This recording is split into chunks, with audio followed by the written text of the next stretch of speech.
Olá, bem-vindo você que decidiu evoluir, que decidiu começar a aprender mais e a prestar atenção nos conteúdos que a gente fala. Bem-vindo você que quer crescer, que quer descobrir formas de ser mais feliz, que decidiu não ficar na mesma, que decidiu ir para a vida e que está buscando ajuda e recursos para fazer isso. Bem-vindo você que quer crescer. Hoje essa live, ela é uma live de conteúdo, então nós vamos falar sobre coisas importantes em relação à constelação familiar, conteúdos do Bert Hellinger e outros, boa e má consciência, lealdades, como as nossas lealdades invisíveis afetam a nossa vida e muitas vezes nós estamos totalmente emaranhados na nossa história. Muito bem-vindos. A minha convidada de hoje é a Daisy. A Daisy faz parte da minha equipe. Eu decidi, quando eu comecei a dar as formações, a sempre ficar de olho nos talentos, de olho nas pessoas que eu sabia que fariam diferença como futuros formadores, inclusive, né? E desses talentos eu escolhi 3 pessoas para fazerem parte da minha equipe. E eu vou ter agora 3 lives seguidas com essas pessoas. Essa primeira live é com a Daisy. A Daisy, que na verdade foi também a primeira a chegar, em termos de ordem. Também é psicóloga, super competente, super empenhada. Quando ela começou a formação, alguns anos atrás, ela era do tipo que vinha com um caderninho, sabe? No final dos grupos de constelação, ela vinha todas as terças-feiras. E aí no final do grupo de constelação, ela vinha assim, Sheila, eu queria entender por que tu fez isso, aquilo, e os movimentos, e tirando dúvida, querendo saber tudo. Isso foi tornando ela cada vez melhor, tornando ela uma excelente consteladora. Hoje com a agenda lotada, sempre cheia de cliente. Tá super de parabéns a Daisy, super dando resultado incrível. E aí depois a Daisy, na próxima semana a gente vai ter mais 2 lives. Não, quinta-feira primeiro. Com a Ana Maria Pitt, que vai ser sobre ordens de ajuda. E na terça com o Davis. São 3 pessoas incríveis que fazem parte da minha equipe. Totalmente diferentes uma das outras. Não são estilo Sheila. Cada um tem o seu jeito totalmente peculiar. E isso que é legal dentro desse crescimento. Então, nesse bate-papo hoje, a gente vai aproveitar a equipe que a gente tem para construir com vocês conteúdos. Eu também, claro, que eu vou contribuir, junto com a Daisy.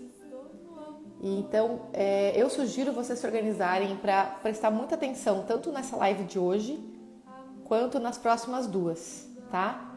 Que é quinta-feira e terça-feira. Eu já comunico aqui que na semana que vem, que é quinta-feira da semana que vem, não vai ter live, porque eu vou tirar uma semana de folga, porque eu mereço, tô trabalhando muito.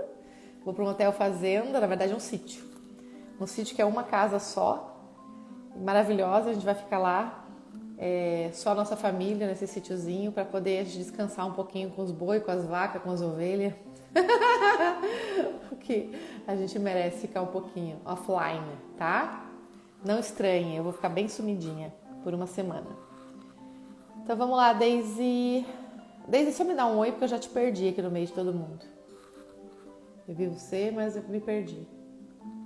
É mesmo, Reginaldo. A diversidade em equipe é tudo de bom. Cada um tem um jeitinho próprio e soma demais um com o outro. É incrível, assim.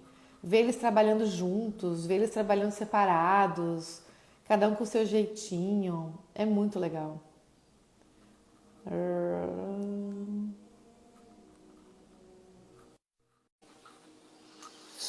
Ai. Olá! Boa noite, moça bonita. Olha como a Daisy é linda. Obrigada. Moça bonita. Tudo bem? Tudo certo, tudo ótimo. Bem-vinda. Obrigada. Ó, já falei que nós vamos fazer um bate-papo sobre conteúdo. Nós conversamos que provavelmente você quer falar um pouco sobre boa e má consciência, essas coisas, sei lá, mas aí você vê dentro do conteúdo, o que você tá aí no seu coração, se tá cheio hoje, porque às vezes vem de uma agenda de atendimento. Hoje eu atendi o dia inteiro. Daí chegou o final do dia, fui comer alguma coisa e daí vim pra live. E aí o dia fala muito da gente, né? A gente já tem um monte de coisa para contar só no dia que a gente atendeu. Muitos conteúdos a partir das experiências práticas. Às vezes, em um atendimento é quase uma aula, assim, que traz à tona tanto conteúdo ali. Eu percebo que nos atendimentos mesmo, todas as teorias estão tudo junto e misturadas, sabe? Todas as leis aparecem, tudo, enfim. Mas, Sheila, hoje eu passei na Prevenir, eu fui atendida pelo Everton, então eu tô assim, ó. Ah, é? Uau! Fez ativação de vida? Não, eu fiz aquele outro, o corte. Ah, tá, da Nossa, desconexão, que legal. foi incrível, A gente eu está tô falando de uma terapia maravilhosa, gente, aqui, que é o Everton, que é um parceiro nosso. Ele é um mago, assim, né? Então trabalha com energia, é maravilhoso. Essas coisas contribuem muito para o nosso crescimento e autonomia, que é o que a gente mais está buscando na Terra para poder evoluir e crescer. Sim, eu tô cheia de vida agora, sabe? Acho que eu posso falar, assim, que eu tô vendo meus olhos brilharem, inclusive. Então, Que ótimo. sobre todos os conteúdos, se você quiser, eu fiquei pensando, assim, né, no que falar. Hoje me concentrei um pouquinho para sentir. E aí eu percebo que os círculos do amor são pouco falados. Muito bom. Como isso também influencia, né, nas ordens, na hierarquia. Porque a semana passada você fez uma live só sobre as leis. Eu vi você usando os bonequinhos e explicando como essas leis aparecem na nossa vida, no nosso dia a dia, nas relações. E os círculos do amor também nos ensina a sentir mais, a tomar mais essa filosofia que Bert Hellinger traz e perceber na nossa vida. Porque eu escuto muito uma pergunta de Daisy, como que eu vou fazer isso na prática? Sabe? Como é que é ser sistêmica na prática? É difícil ser sistêmica na prática. Na teoria a gente sabe. Círculos do amor pode ter um pouco sobre sobre essas vivências, né? De vivenciar, de colocar na prática essa teoria e aí também perceber aonde moram as boas e as más consciências. Então, toca a ficha aí, começa aí que eu te ajudo. Tá bom. Bom, os círculos do amor são 5, né? Que Bert Hellinger fala. E ele traz o primeiro como o amor dos pais. Então, perceber que eu venho, que a minha vida chega através de um destino que começa e traz muitas pessoas. O meu destino, ele chega até mim através dos meus avós, dos meus pais, dos meus ancestrais. Então, perceber que a vida tem um curso, sabe? O rio da vida, que se inicia muito antes da nossa chegada na Terra, é começar também a perceber como esse amor está disponível para mim. Como essa vida está disponível, mesmo com muitas histórias difíceis ou diante de conflitos, de histórias que os pais não... Mas está disponível. Às vezes foi um encontro que já deu origem ao mesmo destino. Então eu até brinco, a nossa vida, a minha vida, por exemplo, começa quando o meu pai conhece o meu tio, porque eles eram amigos, o irmão da minha mãe, e aí a minha mãe conhece o meu pai por ele ser amigo do meu tio. Então imagina, a minha história, a minha vida, ela já começa muito nisso, né? Muito antes de eu nascer. A minha história já começa na amizade do meu tio com o meu pai. Então, o primeiro círculo do amor é sentir este lugar de pertencimento, é sentir este lugar e tomar, então, o amor dos pais e de todos os outros que fazem parte, né? De todos os nossos ancestrais que fazem parte. E o segundo círculo, ele fala sobre a infância e a puberdade, sobre como nós também precisamos olhar para essa criança, para essa infância e perceber que mesmo não sendo do jeito que gostaríamos que tivesse sido, teve muito amor disponível, teve muito cuidado disponível. E aqueles pais ficaram cuidando do jeito que eles podiam, mas para nos manter vivos. Afinal, uma criança precisa de adultos para sobreviver. E aí a gente consegue perceber de como essa criança teve tudo que ela precisava. Isso não é fingir que não houve dores ou que não houve também lacunas, mas é agora olhar para isso e cuidar disso. Que agora, do lugar de adulto, nós podemos olhar para os nossos traumas e para os nossos medos. Afinal, é por isso que a gente procura ajuda profissional. Então, o segundo círculo é passar por essa fase de se acolher e perceber que teve ali os pais, ainda que não do jeito que gostaríamos, mas que eles estavam sempre ali nos mantendo na vida. E várias teorias falam sobre os maiores traumas serem da infância, onde nós queríamos às vezes um colo e não tivemos. E essas formações, essas experiências nos formam e elas refletem na vida adulta, onde muitas vezes traz de volta aquelas sensações de que não foi atendida, de que aquela criança não foi vista, não foi amada, foi abandonada. Então, são memórias que voltam em um tempo e espaço que não está lá no passado, está tudo aqui comigo. E às vezes o que internaliza ali na infância sobre o que é amor é o que vai repercutir na vida. E às vezes a gente passa por várias experiências associando amor à dor, né? Que amor machuca, porque lá na infância foi assim.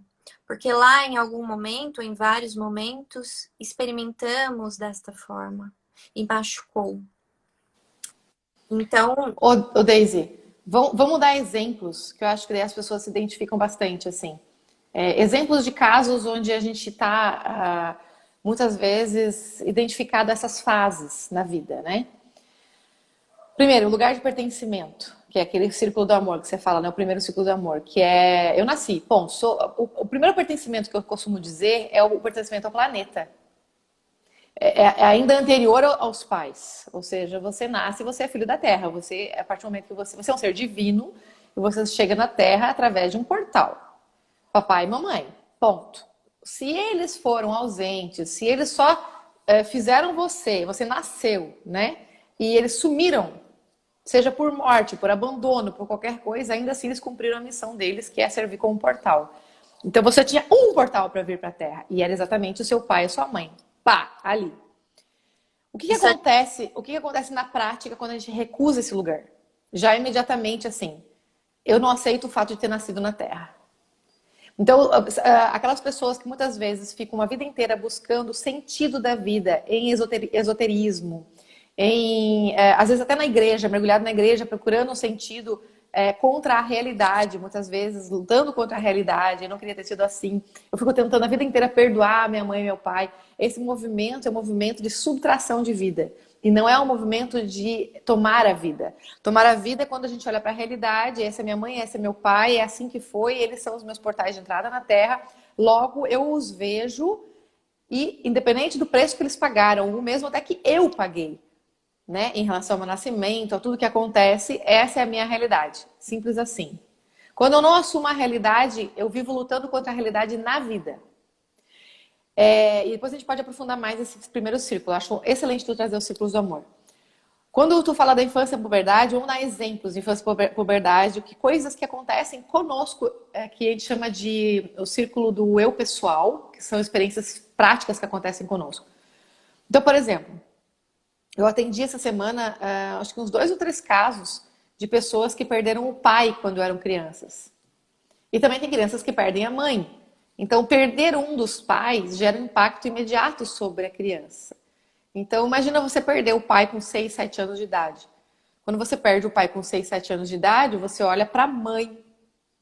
E é como se você não olhasse para o próprio luto, porque você olha para a mãe e pensa, nossa, como é que a minha mãe vai ficar? E aí começam as primeiras lealdades, que a gente vai falar depois, são as lealdades invisíveis. Então, a partir daquele momento, eu abandono muitas vezes a minha criança e passo a viver numa função da mãe, uma função adulta. E a gente fica fixada ali nessa fase, nesse segundo círculo. A ponto de muitas vezes não ir para o terceiro ciclo. A gente não casa, não arruma um emprego legal, a gente não vira adulto. A gente fica ali fixado uma vida inteira, com 40, 50 anos de idade, com 6, 7 anos de idade, cuidando da mãe. E aí a gente está lá na fase do relacionamento afetivo, hoje está lá na fase de um trabalho que é para ter sucesso, mas na verdade a gente está nesse espiral lá embaixo, buscando, precisando ainda curar essa relação que ficou desse trauma, muitas vezes que fica. É isso que a Daisy está falando. Então, para a gente trazer exemplos práticos, né, Daisy? Às vezes um abuso que acontece, um fenômeno que acontece na tua vida, uma tragédia que acontece na família, perder um irmão. Às vezes não é nenhuma coisa tão trágica de morte, às vezes pode ser uma coisa trágica, tipo assim, papai foi à falência, nós perdemos tudo. Tem clientes, por exemplo, que ficaram pobres, eram de ricos, ficaram pobres da noite pro dia. Então, eles tiveram que morar de favor. E isso é o impacto na vida da pessoa. Então, essas coisas que acontecem vão trazendo pra gente oportunidades da gente sair do lugar, do ponto de vista das leis sistêmicas. Vai lá, Daisy. Terceiro círculo. Mas sobre isso também, Sheila, eu atendo muitas pessoas que falam, eu não tive pai, né? Eu não tenho pai, porque nunca conheceu, nunca conviveu. E às vezes até a mãe, né, fala sobre isso. Você não tem pai. E aí, o impacto é que eu vou buscar muitas vezes na relação alguém. Eu busco isso e também eu brigo com a vida. Porque se eu estou dizendo que eu não tenho pai por algum motivo, eu estou brigando com a minha própria vida. Há uma falta, há um vazio, metade de mim que já está em falta. E às vezes eu tenho clientes que não conversam com os pais há anos. O pai vive, fala, eu não gosto desse homem, não fala nele, não quero saber dele, não me faça ligar para ele, não vem chamar pai que eu não importo. Eu pergunto, quanto tempo mais você vai brigar com a sua vida? Porque esse homem foi o que te deu, você saiu da bola dele, você saiu, sabe, do testículo dele. Como é que você vai brigar com isso? Contra fatos, né? Não há argumentos. Eu não preciso amar, de conviver, de ligar, de dizer que eu te amo, mas eu preciso parar de brigar com a minha própria vida. Porque se eu tenho uma vida para chamar de minha, é porque eu tive esse homem. E aí, se eu ainda vivo isso na infância, na adolescência, né? Seja por traumas muito grandes ou apenas não, né? Mas de separação, divórcio dos pais, e aí cria-se essa lacuna que fortalece, né? De eu não tenho pai, eu não tenho mãe, eu não tenho isso, não tenho aquilo. Vou buscar nas relações depois de adulto recompensas. Vou buscar fora preencher. Então, eu vou buscar que as relações preencham isso. Seja o trabalho, seja o casamento. E aí, são exemplos que a gente atende, que eu atendo, né, diariamente, já nesses círculos. O terceiro... Só um pouquinho. A Alice perguntou assim, Sheila, não consigo me lembrar como foi a minha infância. A única coisa que me lembro é que minha mãe me deixava de castigo e trancava no banheiro. E hoje não tenho contato com ela, só com meu pai. Quando a gente não lembra da infância, é porque tem traumas a serem vistos, tá? Não lembrar da infância é uma defesa psicológica, muitas vezes. Só que o Bert Hellinger diz uma coisa que é muito bonita. Ele diz assim, do mesmo lugar que vem a dor, é o lugar que vem a cura. Existem muitos recursos na tua infância. A mesma criança que tem essas experiências negativas em relação à mãe ou ao pai, é a experiência que também teve as relações positivas, experiências positivas com essa mãe. Então, talvez você não lembre por uma parte de você estar fora do lugar, que é ainda ser a julgadora da mãe. Ah, a mamãe não foi como eu gostaria. Então, você fica fixada numa imagem, que é a imagem da mãe má. E quando você se reconciliar com essa mãe má que você vê, você vai ver que de bandeja você recebe a mãe boa. Ou seja, você vai reconhecer essa mãe que te botava de castigo por amor. E aí você vai reconhecer o amor que vem atrás disso. Você vai reconhecer, você vai lembrar das vezes em que ela fez comida para você. Ou de outras vezes em que ela foi muito boa e que você precisava dela. E que ela estava lá. Porque você só existe hoje porque ela te deu o que você precisava. Ela soube te nutrir. A ponto de você não morrer. Né? Então, ela te deu muito. Então, negar a mãe é negar a vida, é essencial. Então, estar só com o pai é estar com metade de você. E olha que eu diria que menos da metade, porque a mãe é que libera para o pai. Se você não aceita a mãe do jeito que ela é, você nem consegue estar à vontade com esse pai. Você não consegue ter o pai totalmente forte em você. Então, passo 1, reconciliar-se com o passado, reconciliar-se com essa mãe do lugar de pequena, tá? E a Deise agora vai falar do 3, né? Mas só para completar, Sheila, é tão bonito olhar para isso, porque se ela vai olhar para essa criança, né, e olhar para essa infância, provavelmente quando a mãe abria a porta e tirava ela do banheiro, a criança ainda amava e se alegrava ao ver o rosto da mãe. Então, às vezes a gente fica só preso na memória de dor, né? E a criança também tem a cura. Então, é preciso trabalhar esse segundo círculo, né? Preciso ir lá resgatar a minha essência, que é o amor genuíno da criança. Só a criança tem, né? O adulto julga. Principalmente se passou por muitas experiências difíceis. Mas, enfim, o terceiro círculo tem a ver com o dar e receber. E aí eu percebo também que é mais do lugar de adulto que é possível olhar para isso. Eu vou conseguir receber, que eu acho que é o mais difícil na maioria dos casos que eu atendo, né? As pessoas estão mais acostumadas a dar, porque tem um sentimento de que eu então sou superior, e aí, não preciso receber, não, obrigada, eu dou tudo, né? Eu não sei receber. E tem a ver com receber sem julgamento, porque eu só consigo receber também o que o outro tem para me dar, que muitas vezes não é do jeito que eu quero, do jeito que eu espero, não é o que eu acho que é bom.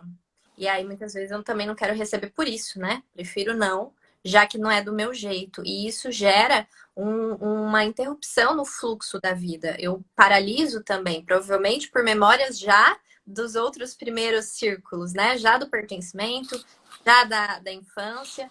Então, o adulto, ele vai conseguir dar e receber, porque aí o adulto vai conseguir olhar para o equilíbrio, vai conseguir experimentar o equilíbrio na vida prática, onde eu não vou mais cuidar ou salvar Deus e o mundo, o marido, e vou começar a também receber o que ele tem para me oferecer. Estão surgindo perguntas? Bom, e quanto a esconder os fatos vividos no mais profundo inconsciente? Entendi isso, não. Nós estamos. A gente esconde mesmo os fatos no mais profundo inconsciente. E Mas o aí são. nosso inconsciente é mais da metade da nossa vida, né? Todas as experiências têm ali a influência do inconsciente. Então, prazer. Eu vou guardar essa tua pergunta aí, Mariana. Se eu não responder até o final da live, tu me repete, tá? Só pra gente completar um raciocínio dos 5 círculos, depois eu trago um conteúdo das lealdades em relação a esse abuso que você tá falando. Bom, então o dar e receber, ele coloca a lei do equilíbrio em movimento na nossa vida, né? Eu preciso aprender a receber o que o outro tem para me dar, mesmo que não seja na mesma moeda, porque tem isso também, né? Eu não preciso receber na mesma moeda que eu dou, mas eu preciso aprender a receber. E aí, o quarto círculo do amor é onde eu começo, então, a aceitar os seres humanos como eles são, né? A incluir todos, a aceitar todos. Eu percebo que é incluir até o meu próprio amor. Parar de sentir medo, de temer estas emoções, este sentimento. Eu atendo muitas pessoas que preferem ser práticas e lógicas e racionais do que experimentar as emoções, porque junto com a emoção vem a dor. Então é melhor nem experimentar o amor, é melhor nem experimentar o prazer. Sabe, eu atendo muitas pessoas que elas não experimentam nem um grande ápice da ansiedade e nem as tristezas profundas. Elas bloquearam isso e permanecem vivendo em uma neutralidade que acaba virando um grande vazio, um questionamento existencial neste vazio que eu não experimento ali, eu não saio do sabe, desse nível, assim, eu não experimento os externos, eu apenas permaneço ali, adormecido, sabe? Uma coisa paralisada, assim, diante, não é paralisada, mas tem vida, né? É como se fosse um modo zumbi, né? É uma anestesia. É engraçado falar isso. Eu tenho observado isso com muita frequência nos atendimentos também. E eu vejo assim que isso é uma exclusão da criança. Porque a criança é o que nos traz a emoção. A criança, se ela tá triste, ela chora. Se ela tá com raiva, ela grita, berra. Se ela tá nervosa, ela demonstra. A criança, ela é verdadeira com as emoções. Quando a gente não tem a nossa criança integrada dentro de nós, a gente bloqueia tudo que é de bom e de ruim. E isso, olha que interessante, porque eu adulto, Se eu sou adulto, eu tenho que assumir a responsabilidade sobre tudo aquilo que eu sinto, vejo, percebo na vida. Seja sobre as minhas próprias emoções negativas ou positivas. Então eu preciso ser adulto para sentir tristeza. Preciso ser adulto para poder dar conta da minha raiva. Então eu sinto a tristeza, sinto a raiva e preciso dar conta dessas emoções para poder sair delas. Então não sentir emoções negativas é uma fuga, que é não acessar a minha criança interna, porque ela pode não dar conta e berrar a ponto de matar alguém, por exemplo, se for uma raiva. Ou uma tristeza a ponto de entrar numa depressão profunda. Então significa que algo precisa ser curado, assim, meio que imediatamente. E aí é muito fácil ficar nessa zona de conforto aqui, anestesiado, que daí nessa zona de conforto anestesiado eu também não sinto muita emoção. Mas aí eu não sinto emoções positivas e também não tenho responsabilidade sobre as minhas emoções positivas. Fica mais fácil ser reativa à vida de um jeito mais morno, aonde eu não tenho muito, mas também se eu não tenho muito, eu também não tenho que ter responsabilidade sobre aquilo que eu tenho.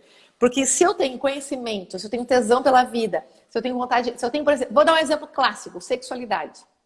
Se eu conheço o meu corpo, se eu tenho tesão, se eu tenho prazer, se eu tenho vontade, se eu sei o que eu quero, olha a responsabilidade que vai ser minha na cama. Não é do outro me dar prazer. É a minha responsabilidade de permitir ter prazer na relação com o outro. Vamos lá. Outra coisa, por exemplo, trabalho. Se eu me sinto potente, se eu amo o meu trabalho, se eu me sinto fera, se eu me sinto, realizada com o que eu faço, a consequência disso é eu assumo a responsabilidade sobre aquilo que eu entrego, logo eu tenho que dar conta de como que vai ser esse reconhecimento em termos financeiros, em termos de sentidos. Qual é a minha troca com a comunidade, com a sociedade do lugar de adulto. Então, quanto mais eu me sinto feliz, mais responsável eu sou sobre a minha felicidade. Adulto acionado. Então, a necessidade da gente olhar para os nossos traumas. Simples assim. E não tem como a gente ir para o quarto círculo e o quinto círculo principalmente, sem passar por esse lugar. Porque se eu não assumo o lugar de adulto, a minha contribuição social se torna inútil. Ai, Sheila, que absurdo que você está falando. Sabe por que não é absurdo? Porque assim, ó, você acaba alimentando algo para ter, no sentido de que eu preciso me alimentar do outro. Ou seja, eu vou servir alguém para conseguir usufruir desse reconhecimento para a minha existência. Então, na verdade, eu não estou sendo eu mesmo, eu estou me alimentando daquilo que eu entrego. É totalmente diferente de você se sentir potente, verdadeiro com você mesmo, totalmente conectado com o seu eu pessoal, com a sua infância, com a sua criança interna, com a sua mãe, com o seu pai. Se eu estou conectado com a minha mãe, com o meu pai, com a minha criança, eu entrego para o mundo. E o mundo faz o que quiser com o que eu entrego. Esse destino daquilo que eu entrego não me pertence mais. Por exemplo, o que eu falo para você agora é seu. O que você vai fazer com isso é problema seu, quem está ouvindo aqui. Agora, se você vai ouvir, vai desligar a live, vai mudar de live, se você não quer ouvir isso, o problema é seu. Eu tô falando porque eu tenho esse conhecimento, eu tô cheia dele, eu posso entregar, mas aquilo que você vai fazer com isso é só seu destino, só você pode fazer. Só você pode ter poder sobre o seu destino. Eu não tenho. E isso me deixa numa posição maravilhosa, porque daí eu posso ter conhecimento, entregar algo e confiar no meu cliente. Ou seja, você vai fazer algo bom com aquilo que você tomou. Então, isso é o lugar do adulto. Eu sempre digo para os meus clientes, eu confio no adulto que há em você.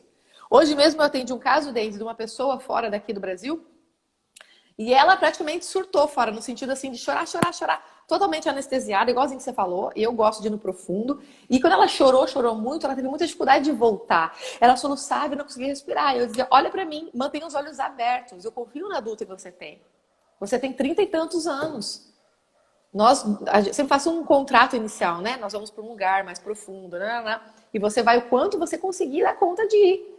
Mas eu tô aqui com você, né? Tem todo um histórico nisso. E aí ela foi voltando, né? Só do soluço, ou seja, de alguém que não tem emoção nenhuma, vai lá para a profundeza do buraco, soluça, soluça, soluça. Agora eu consigo voltar e olhar que eu tenho pai e mãe, sabe? E aí vai se acalmando, acalmando a realidade. Eu existo, eu posso olhar para minha emoção. Tudo bem chorar. Tudo bem ser vulnerável. Tudo bem entrar em contato com essa emoção. Porque se eu faço isso, eu também posso pedir ajuda. Né, Deise? Eu e a Deise, a gente se encontrou essa semana e eu comecei a desabafar com a Deise que eu tava com raiva de algumas coisas que estavam acontecendo. Ai, que eu tô com raiva, não sei o que. Daí a Deise olhou pra mim, Sheila, você tá muito cheia de raiva, vai tirar férias. Vai descansar. Eu tô trabalhando muito e eu fui meditar e fui ver que eu queria realmente, estar agitada, é descansar. Então a gente precisa se ouvir mesmo, ouvir o corpo. Eu comecei a ficar inquieta.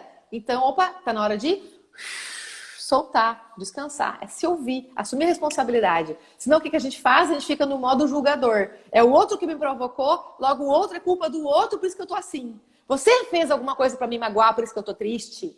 Você me provocou, por isso que eu tô com raiva. A culpa é sua. E aí é muito fácil eu jogar a culpa pro outro. Eu não tenho responsabilidade sobre nada. Então eu me conhecer é uma responsabilidade. Isso é o mundo do adulto que a Deise está falando. A capacidade de a gente enxergar, se apropriar da nossa força e fazer alguma coisa com isso. É a responsabilidade de ter que resolver.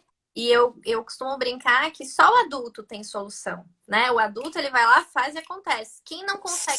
Só um pouquinho, só respondendo a pergunta. Foi online, sim, o atendimento. E sim, a live vai ficar gravada. Quem traz a criança, ela que não consegue sair da emoção, ela que não consegue sair da dor, né? Resolve é o adulto. Só que eu não posso fingir. Mas eu preciso perceber o que elas têm para me dizer. O lugar do adulto, que é o dar e receber, também tem a ver com vocês entregar, porque eu já atendi muitas pessoas que não dão nada para o mundo, que aí não precisa receber nada de ninguém, né? Porque se automaticamente eu dou, eu preciso aprender a receber. E aí eu não tenho o equilíbrio porque eu estou paralisada também. Eu estou ali não sendo responsável nem por mim, quero que o outro cuide e não entrego nada para ninguém. Mais uma pergunta? Vai ficar para depois? Isabelle, só vou fazer. Não tem como responder essa pergunta. Essa pergunta é para atendimento, tá? É um caso de atendimento. Só para te falar. Pode ser online, pode ser presencial, mas é muita coisa. Tem muita pergunta. Ó. Minha mãe tem uma tristeza e insatisfação. Ela perdeu a mãe aos 9 anos de idade. Essa tristeza pode estar relacionada com quem? Com a mãe dela ou contigo? Porque o que te diz respeito é a tua vida. Se essa tristeza é uma tristeza que você carrega, provavelmente pode ser da sua mãe, sim. Sim, se ela tem tristeza por ter perdido a mãe dela, é muito, muito provável que a gente viva um luto quando a gente perde a nossa mãe e que é muito difícil a gente sair dele se a gente não acolher essa criança. Sim, ela pode estar passando por isso, mas qual é o teu lugar? Qual é a tua pergunta? Porque a tua pergunta, quando você pergunta para um cliente, fala assim, e a minha mãe tem tal coisa, o que pode ser? Qual que é a intenção? Eu preciso salvar a minha mãe. Me dá uma resposta, Sheila, para eu salvar a minha mãe. Então, a melhor forma de você ajudar sua mãe, tem um vídeo só sobre isso, inclusive no meu GTV. Desista de salvá-la. Ela dá conta da tristeza dela, ela dá conta da angústia dela, ela dá conta do destino dela. A melhor forma de você ser útil para sua mãe é cuidar da sua vida e ser feliz, cuidar dos seus filhos, dos seus projetos futuros. E aí, essa vibração faz tudo valer a pena para uma mãe. A mãe olha para uma filha e pensa, nossa, que orgulho que eu tenho. E isso sim é maravilhoso, tá? Vamos pensar que talvez para sair do lugar da criança e ir para o adulto, que seria o terceiro, é você perceber que quem negocia com a vida é a criança. Quem quer salvar os pais é a criança. Porque a criança ela está disposta a qualquer coisa. Quantas crenças, quantas rezas não tem da criança de, né, querido Deus, tire aquilo ali da minha mamãe e pode me levar, pode fazer o que quiser comigo. Então, o adulto, ele também é aquele que toma os pais e percebe que não há nada para fazer daqui para trás, só daqui para frente. E aí é a minha responsabilidade com o mundo, com o outro, comigo, porque o outro ele vai sempre despertar, ele vai sempre ativar. Alguém falou ali alguma coisa do marido, né? Que o marido deixa com raiva. Ele ativa em mim algo que é meu.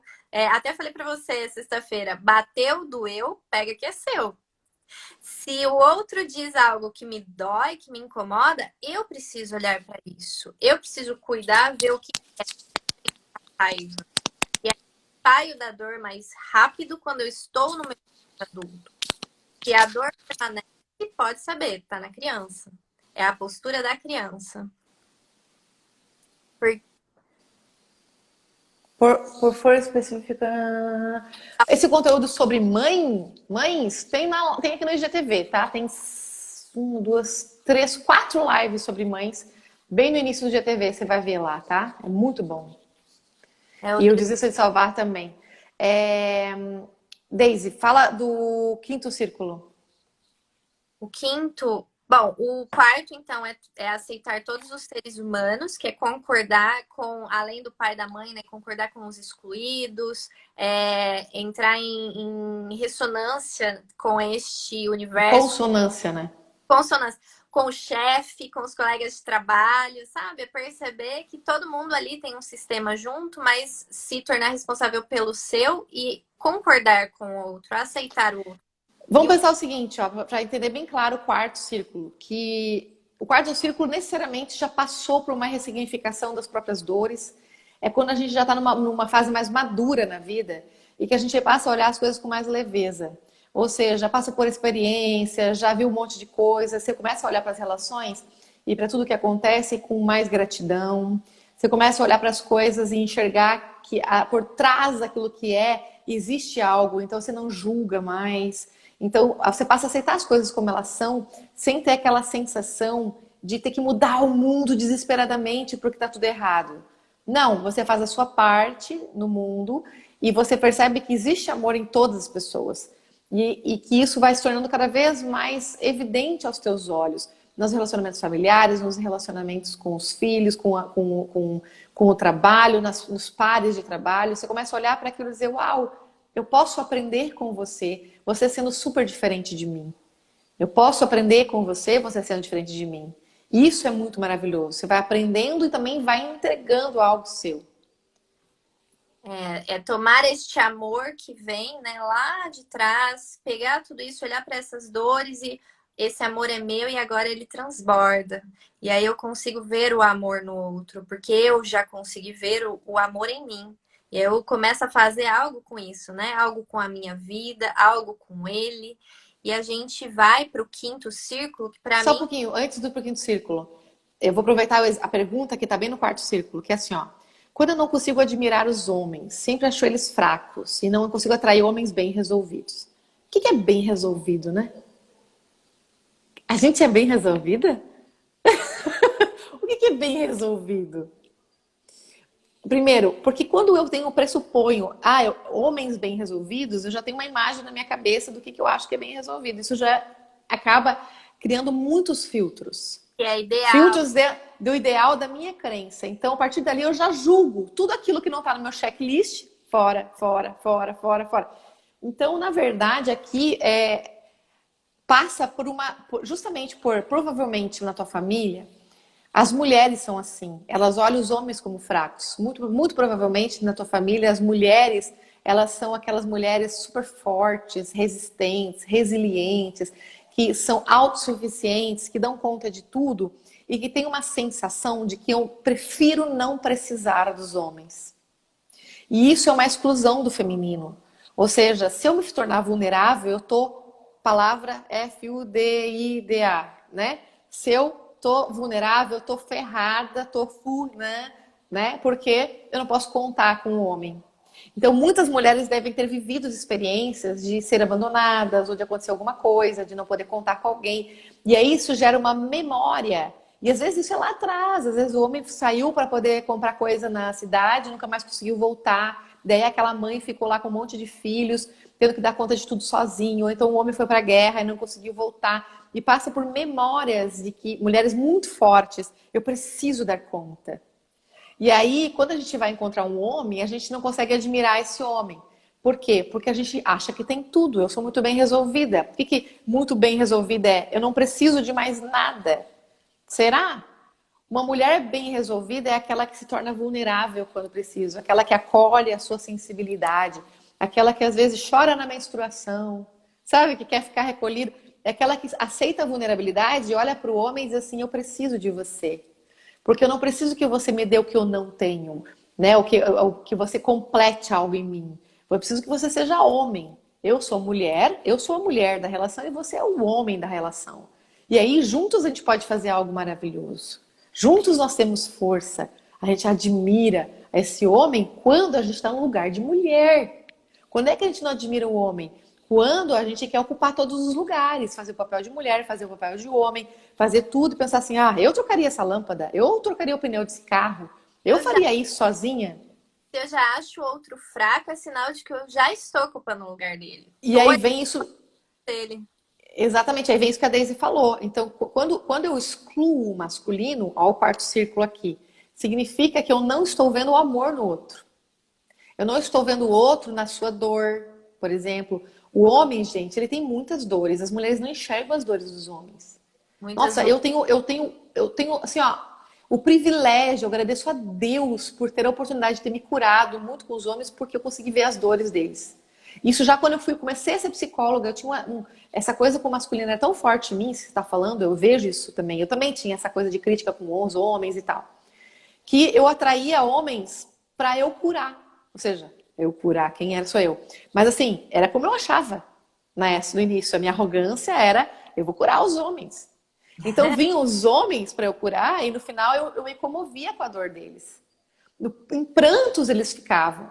O quanto eles sofrem, o quanto eles choram. Eu aprendi a enxergar o amor dos homens vendo os homens chorarem no consultório, E eles sabe? não.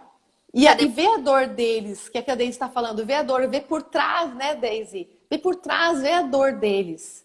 Eu costumo dizer assim, ó, um exemplo, essa história não é à toa que veio, por alguma coisa em força aqui, deve ter mais gente querendo ouvir isso.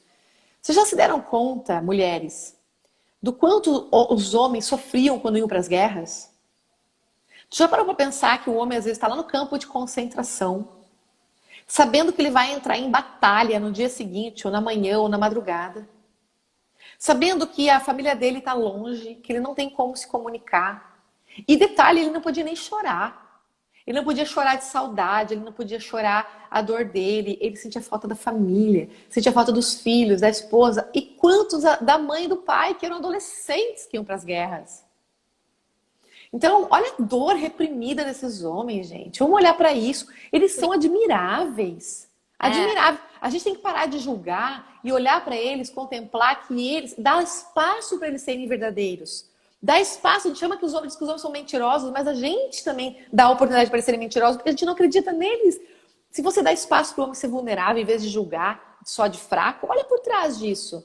Tá? Tem muita grandeza por trás dos homens. Se a gente enxerga esse amor, a gente vai vendo que eles são seres humanos, que eles têm as dores igual nós mulheres, igual todos nós. Eu tenho as minhas dores, a Daisy tem as delas. A gente vai se curando na vida e a gente vai vendo que todos temos o nosso lugar de cura. Nossa missão muitas vezes é evoluir, é se curar nesse planeta para poder servir cada vez mais e encontrar a espiritualidade.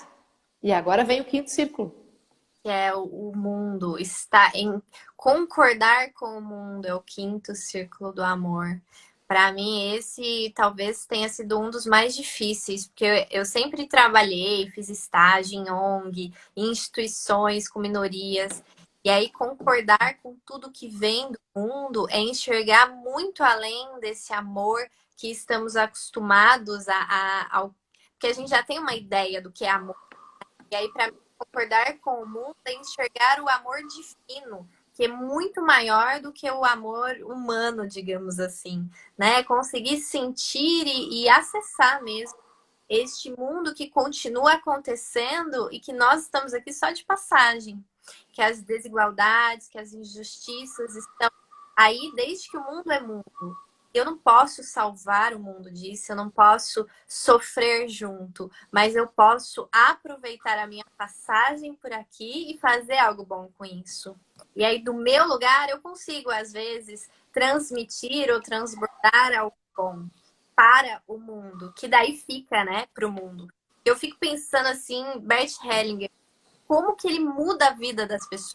Cada cliente que eu atendo, é ele, é a força deste homem também junto, atuando através de mim, né, que sou aqui um canal, mas olha a influência que um homem tem na vida e no mundo.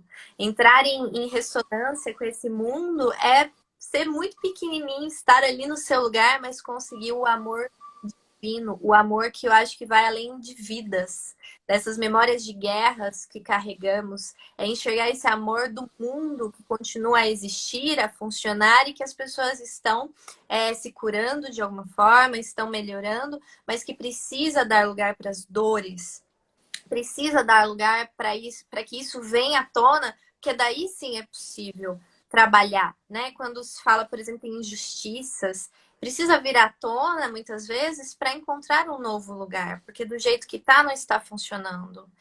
E sobre as guerras, sabe, Sheila, eu atendo muitos homens que precisaram começar a trabalhar com 14 anos. Eu atendo muitos pais de família, assim, muitos homens já ali na faixa dos 50. E aí eles, né, antigamente eles trabalhavam já com 12 anos, eram crianças. E precisavam dar conta das famílias, já precisaram crescer e dar conta de tudo. E isso é muito lindo quando a gente consegue olhar para a força que tem e para o amor que tem dentro dele, ainda que seja vulnerável. Atendi o caso de uma menina que o pai bebia e ela não conseguia aceitar isso. O campo desse pai era tão lindo, tão cheio de amor, que estava sempre ali, cuidando da família, mas ele não conseguia cuidar das próprias dores. Não conseguia dar conta, digamos assim, mas estava ali, sabe? Era tão forte. E aí eu acho que essa conexão também é se conectar com o mundo. Né? Você falou das guerras, automaticamente eu pensei, gente, ninguém podia chorar lá, não era à toa que distribuíam cigarros. O que a gente vê nos filmes de guerra? Cigarro e bebida. Era o que eles podiam fazer? Como que esses homens ainda, né? Esse caso que eu falei do pai, por exemplo, que bebe, o que ele pode fazer para dar conta dessas dores caladas, silenciadas? Então, esse quinto círculo do amor, para mim, acho que é o mais. É quando a gente realmente atinge ali a espiritualidade, o divino. E é sentir, não é só saber, né? Não é só saber a teoria, rezar ou crer. É sentir essa presença. E aí eu aprendi a ver, sabe, o divino num pôr do sol. Ontem, sei lá, eu tava aqui na janela, de repente passou um beija-flor tão bonitinho, e eu, ai, que lindo! Às vezes entre um atendimento e outro, sabe? A gente vê essas coisas, e isso é vida, funcionando o tempo todo, e que não vai mudar por minha causa, né? Ninguém, porque eu acho que é assim, que é bom pro mundo, ou para as pessoas, ou para os meus pais. É tudo tão pequeno. E a gente às vezes fica tão presa, agarrada a essas dores, a essas concepções de ideais, não sei se seria esse termo certo, conceitos, né? Lealdade mesmo. Boa e má consciência, né? Tão presa às dores do sistema familiar, leal ali na boa consciência, sofrendo, pagando um preço alto, e eu deixo de desfrutar do mundo que está disponível e acessível para todo mundo o tempo todo. Deise, fala um pouquinho da boa e da má consciência, já que tu entrou nisso, pra gente, pra quem não, que muita gente não sabe. Boa e má consciência é o contrário, né? A boa não tem nada de bom, digamos assim, e a má também não tem nada de mal. A boa consciência é essa lealdade inconsciente que todos nós temos em ser leal ao sistema ao qual nascemos, né? Ao sistema ao qual pertencemos e acaba se conectando com as dores. Então eu me sacrifico, sofrendo, pago um preço alto, mas eu pelo menos estou com a consciência tranquila. Por exemplo, no meu sistema, as mulheres são traídas, não fizeram algum mal. E aí, então, eu pago o preço tendo relações amorosas terríveis, mas pelo menos eu ainda estou fazendo o quê? Provando que homem não presta. Não tem? Eu atendi uma cliente que ela falou, Deise, eu ouvi a vida inteira, desde criança, todas as minhas tias, todo mundo falar que homem não presta. Como é que eu vou casar? Ela tá louca pra arrumar um marido. Ela, como é que eu vou casar a vida inteira? Homem não presta. E adivinha o que ela atrai? Que tipo de homem que ela atrai? Homem que não presta, homem que mente, né? Que trai ela, que Famoso dedo decepciona. podre. O famoso dedo podre. Só que ela tá ali, e é tão engraçado isso, Sheila, porque ela fala essas coisas de, ai, queria um amor, e ela cai na risada. Ou seja, dá pra ver essa boa consciência nessa risada. Ela tá em paz. Porque todo mundo do sistema dela foi assim. Todas as mulheres foram decepcionadas. A mãe, depois que se divorciou do pai, nunca mais casou. Então, essa menina, essa minha cliente, ela faz terapia comigo. É muito engraçado, porque ela dá risada, sabe? Dá pra ver a alegria dela. Ai, mas aí eu falo, né? E se você arrumar, então, um marido bom, né? E aí, ser feliz, já pensou? E ela, nossa, só daqui 10 anos. Só, isso só depois, não vai acontecer. Porque às vezes a gente tem que pensar, o que é essa má consciência? É eu fazer. Eu não posso arrumar um marido bom para minha mãe, né? Ou para minha tia que teve decepções. Eu tenho que arrumar alguém que seja ali disponível para mim, que esteja disponível para mim, de corpo e alma, e eu também estar disponível, porque aí eu preciso desistir de salvar esse sistema e desistir de ser leal. Eu não preciso provar que eu pertenço nesse sistema tendo fracassos amorosos, por exemplo, né? Se todas as mulheres sofrem no amor, eu sofro junto porque eu pertenço. É uma lealdade burra, digamos assim. Porque eu não preciso provar, eu já sou a cara da mãe, já sou a cara do pai, eu já carrego esse DNA no meu corpo. Eu tô tentando provar que eu faço parte daquilo ali, né? Que eu sou filha daquele pai que trai, que mente, arrumando outros homens que traem ou que mente. Não precisa. Então, a má consciência, quando você toma tudo isso, entra em concordância que foi assim, que para elas teve que ser assim, ou enfim, cada um tem o seu emaranhado, e aí eu posso fazer diferente. Mas eu percebo que manter a má consciência, ela é um pouco difícil, porque vira e mexe, né? As pessoas. Precisa do adulto, né, para fazer isso. Porque a boa é mais fácil, é aquilo que você já está acostumado, né? A sofrer, a ter, por exemplo, as Não relações. ter dinheiro, que é uma queixa, né? Um monte de gente. Como é que você vai ter dinheiro se papai e mamãe não tiveram? Aquela coisa toda, né? O E que eu vou o... fazer com tanto dinheiro se meu papai e mamãe não tiveram? Então, eu vou dar um jeito de perder o dinheiro porque eles não tiveram. Porque aí eu ganho, vou para má consciência, e aí qual é o jeito de ficar em paz, de ficar tranquila? Perder. Já que meu sistema inteiro foi cheio de escassez, né, passou por muitas dificuldades. Então é uma forma de ficar em paz, mas ficar na criança, porque a criança é leal. A criança está ali o tempo todo querendo salvar e cuidar, porque eu acho que boa e má consciência, todas as leis juntas, né? Todas as posturas juntas ali que fortalecem essa lealdade inconsciente de não, é desse jeito, então eu vou fazer desse jeito, porque foi assim pro meu pai, foi assim pro meu avô, assim pro meu bisavô, e aí eu ganho dinheiro e perco tudo, e aí, pronto, né? Sou fruto dessa família mesmo. Mas que preço é esse que a gente está disposto a pagar? Acho que Tem uma é isso de imagem boa que e me má vem, consciência. Daisy, assim, tem uma imagem da boa consciência, da má consciência que eu gosto. Sabe aqueles espetáculos de Circo du Soleil? Que eles têm aqueles elásticos que segura, que vai anda, anda, anda e que vai para trás. Anda, anda para frente, aí vai para trás. Tem um elástico que puxa para trás. Anda, anda para frente, tem um monte de gente lá atrás e tem aquele elástico que puxa para trás. Então, muitas vezes, esse elástico é como se fosse um elástico invisível, né? Que a gente faz questão de ir para frente e voltar para ter uma sensação de que a gente pertence àquele lugar.